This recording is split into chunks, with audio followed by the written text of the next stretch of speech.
Reporter impact വാർത്തയിലേക്കാണ് നമ്മൾ പോകുന്നത്. മാവേലിക്കരയിൽ മദ്യലഹരിയിൽ പോലീസ് വാഹനം ഓടിച്ച ഡ്രൈവർക്കെതിരെ വകുപ്പുതല നടപടിക്ക് ശുപാർശ. ചെങ്ങന്നൂർ ഡിവൈഎസ്പി ജില്ലാ പോലീസ് മേധാവിക്ക് പ്രാഥമിക അന്വേഷണ റിപ്പോർട്ട് കൈമാറി.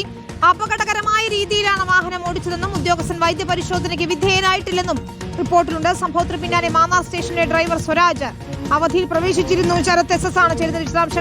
വിശദാംശങ്ങളുമായി ശരത്ത്, ദൃശ്യങ്ങൾ സഹിതം നമ്മളാണ് ഈ വാർത്ത പുറത്തുവിട്ടത്. ഇപ്പോൾ നടപടിയിലേക്ക്, അതായത് ഇതിൽ കൃത്യമായി ദൃശ്യങ്ങൾ ഉണ്ടായിട്ടും വകുപ്പുതല അന്വേഷണത്തിലേക്ക് മാത്രമാണ് കാര്യങ്ങൾ പോകുന്നത്. നടപടി എപ്പോൾ സ്വീകരിക്കും? കാരണം ഇത്രയധികം സമയമായിരിക്കുന്നു.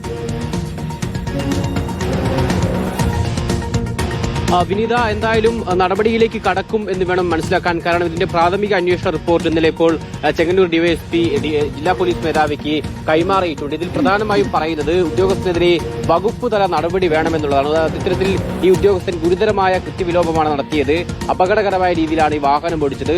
മാത്രമല്ല, പോലീസ് ഉദ്യോഗസ്ഥർ ഇത് കണ്ടിട്ട് ഇത് പരിശോധിക്കാൻ പോലീസ് ഉദ്യോഗസ്ഥർ തയ്യാറായിട്ടില്ല എന്ന വീഴ്ച കൂടി ഈ റിപ്പോർട്ടുണ്ട്. കാരണം ഈ വൈദ്യപരിശോധന പോലും നടത്താതെ ഈ ഉദ്യോഗസ്ഥൻ അവിടെ നിന്ന് പിന്നീട് പറഞ്ഞയക്കുകയായിരുന്നു. ഇന്നലെ കഴിഞ്ഞ ബുധനാഴ്ചയാണ് ഈ സംഭവം നടക്കുന്നത്. ബുധനാഴ്ച രാത്രി ഇത്തരത്തിലൊരു വാഹനം അപകടകരമായ രീതിയിൽ റോഡിലൂടെ പോകുന്നത് നാട്ടുകാരാണ് ആദ്യം ശ്രദ്ധിച്ചത്. പിന്നീട് ഈ വാഹനത്തെ പിന്തുടർന്ന് ഇതിന്റെ ദൃശ്യങ്ങളടക്കം പകർത്തുകയും ചെയ്തു.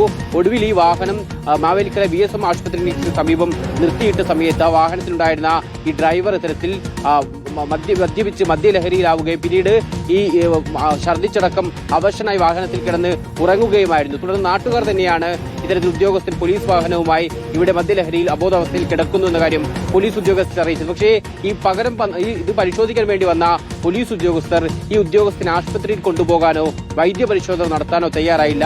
പകരം ഉദ്യോഗസ്ഥനെ അവിടെ നിന്ന് എഴുന്നേൽപ്പിച്ച് വേഗം വാഹനം എടുത്ത് പോകാൻ നിർദ്ദേശിക്കുക മാത്രമാണ് ചെയ്തത്. അങ്ങനെ ഉദ്യോഗസ്ഥരുടെ ഭാഗത്തു നിന്നുകൂടി ഇത്തരത്തിൽ വീഴ്ചയുണ്ട് എന്നതാണ് ഈ റിപ്പോർട്ടിൽ കൂടി പറയുന്നത്. ഒപ്പം ഈ വാഹനം ഓടിച്ച ഡ്യൂട്ടിയിലുണ്ടായിരുന്ന പോലീസ് ഉദ്യോഗസ്ഥനെതിരെയും വകുപ്പുതല നടപടി വേണമെന്നും ഈ റിപ്പോർട്ടിൽ പറയുന്നുണ്ട്.